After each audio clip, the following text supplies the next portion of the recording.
लिखनी कहानी आज गल्प सफलतार माप। राजा राममोहन राय थे जड़े समाज संस्कारक।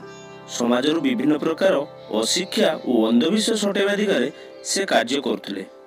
दिनकर कथा परबाड़ी पशि फूल चोरी करुवा जड़े ब्राह्मण का गामुछा से घर पाचेरी उपरे रखिथिबार देखि ताकू धरी राममोहन सेठी छिड़ा होई रहिले। ब्राह्मण फूल तोड़ी फेरिबा परे से ताहा तांकू देई कहिले एबे मन खुशी तो। ब्राह्मण विस्मित भी कहिले मो जिनिस मते देले एथिरे मु खुशी हेबे काईकी। राममोहन राय कहिले ए फूल तो ठाकुरंको तांकू ताहा देले से खुशी हेबे बुली आपण काईकी भाबुचंती। ब्राह्मण किछि कहि न पारी चुप रहिले। राममोहन राय शिक्षा और सचेतनतार प्रसार द्वारा रूढ़िवादी माने असंतुष्ट हेउथिले।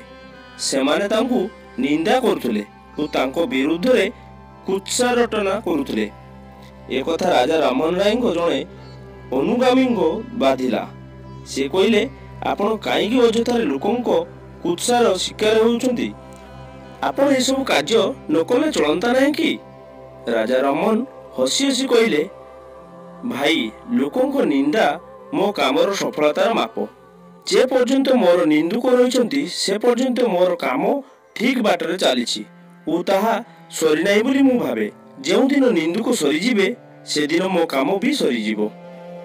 दर्शक बंधु क्षुद्र गल्प साहाय्य आपण मानक एंटरटेनमेंट करबा या मोर छुटिया प्रयास।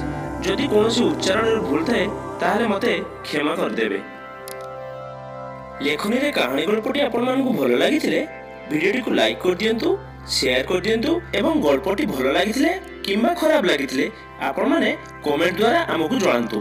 आपण मानकर कमेंट आम पई बहुत गुरुत्वपूर्ण। दर्शक बंधु एमिति भल भल गल्प सुनियाकु चाहथिले चैनल को सब्सक्राइब कर दियंतु एवं पाकर थिबा बेल आइकन को दबाई दियंतु जा फल रे वीडियो प्रथम नोटिफिकेशन आपण पाई परिबे।